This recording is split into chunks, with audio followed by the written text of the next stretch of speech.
Se sabe que es gracias a Eusebio de Cesarea que tenemos los primeros registros de la historia de la Iglesia en los 3 primeros siglos.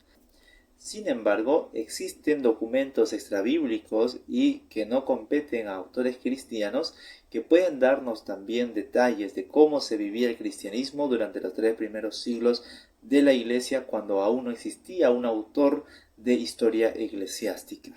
Esta es la historia de la carta de Plinio el Joven. Plinio el Joven era gobernador de Bitinia cuando recibió el encargo de parte del emperador Trajano de perseguir y sentenciar a los cristianos, habitantes de Bitinia.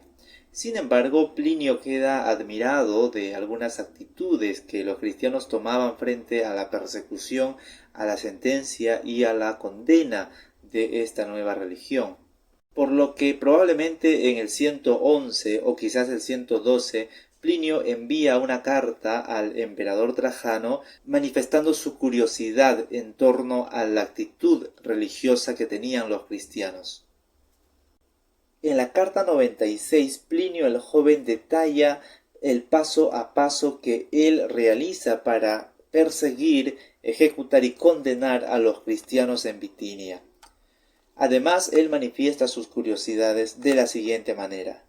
Es costumbre para mí, mi señor, consultarte acerca de todas las cosas sobre las que dudo.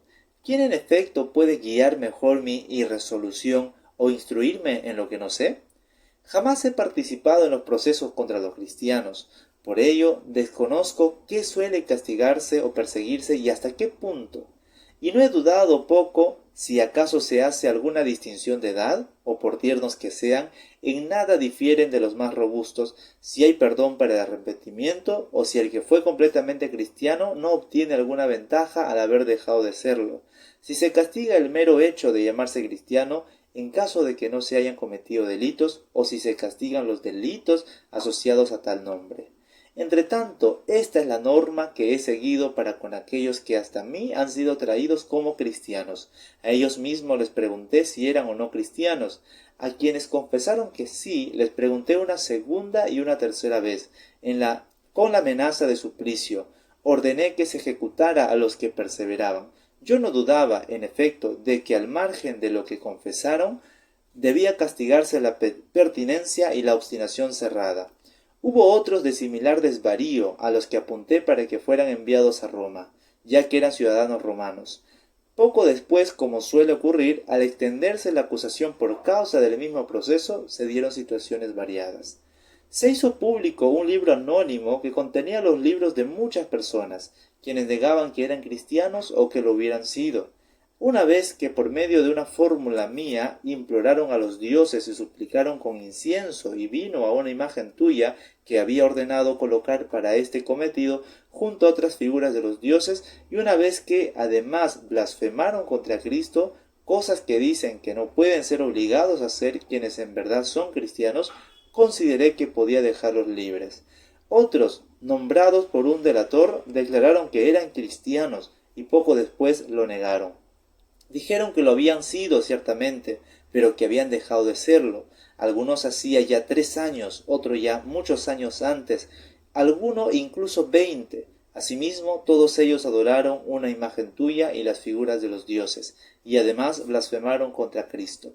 Aseguraban asimismo que toda su culpa o su error no había sido más, según ellos, que haber tenido por costumbre reunirse un día señalado antes del amanecer, cantar entre ellos de manera alterna en alabanza a Cristo como si fuera un Dios, y comprometerse mediante juramento no a delinquir, sino a no robar, ni cometer pillajes, ni adulterios, a no faltar a su palabra, ni negarse a devolver un depósito cuando se les reclamara.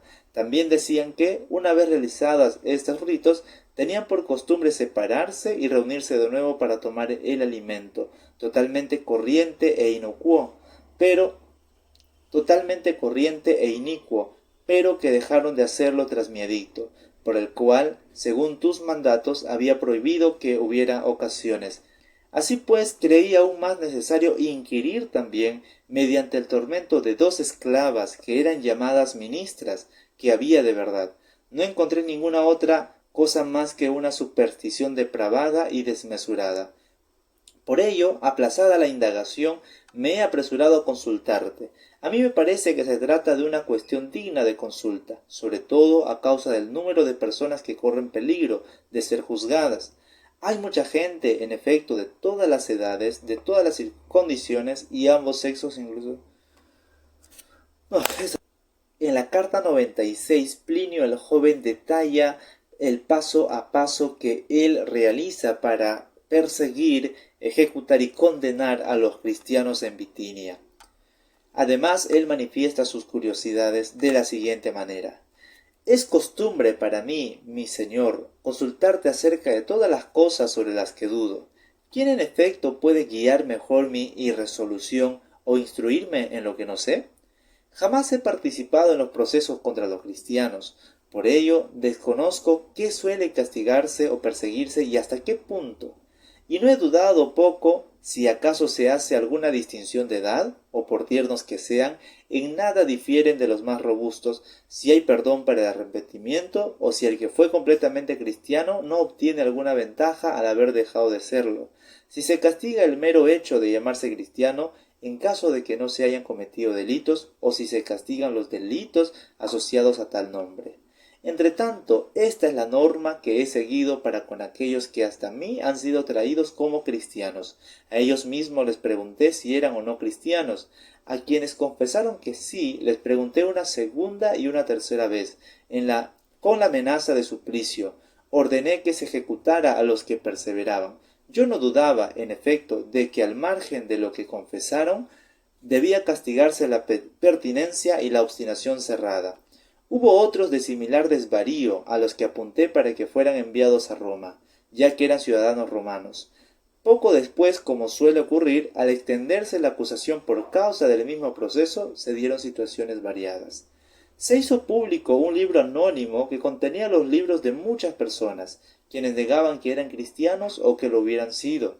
Una vez que por medio de una fórmula mía imploraron a los dioses y suplicaron con incienso y vino a una imagen tuya que había ordenado colocar para este cometido junto a otras figuras de los dioses, y una vez que además blasfemaron contra Cristo, cosas que dicen que no pueden ser obligados a hacer quienes en verdad son cristianos, consideré que podía dejarlos libres.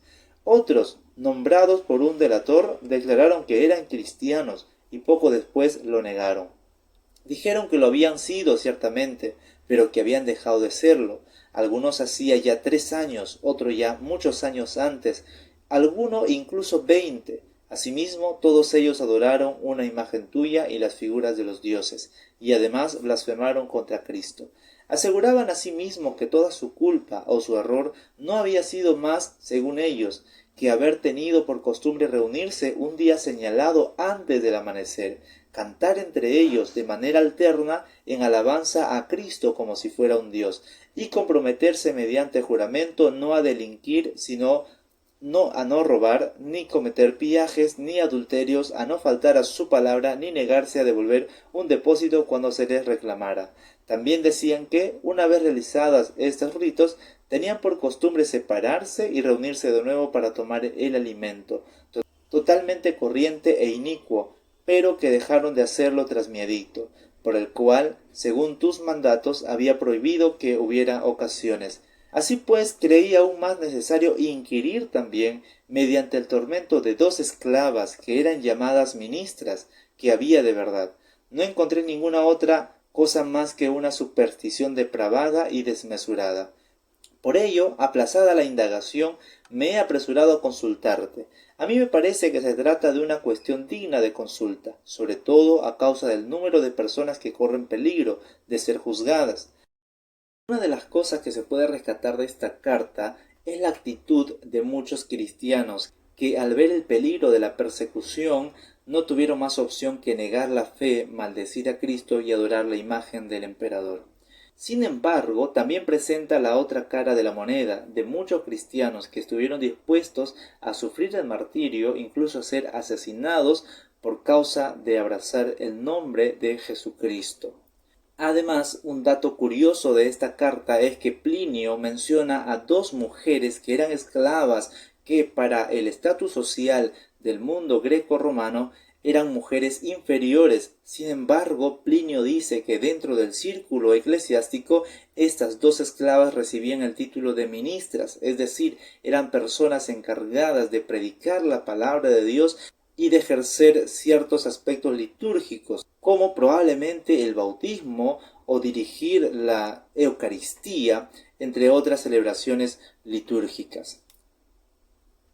Por último, Plinio da un dato importantísimo para conocer la sociología de la Iglesia. Dice que los cristianos se reunían cierto día escogido antes del amanecer, es decir, se reunían en las madrugadas. Probablemente eran los días domingos, porque los cristianos desde el siglo I creían que Jesús había resucitado un domingo antes del amanecer. Tal vez por esta razón los cristianos en la época de Plinio se reunían los domingos en la madrugada y cantaban alabanzas a Cristo como si Él fuera un Dios. Así que déjanos en los comentarios qué opinas acerca de este documento tan importante que lo escribe una persona no cristiana, pero que sirve para descubrir, conocer y profundizar en la historia del cristianismo en los 3 primeros siglos de la Iglesia.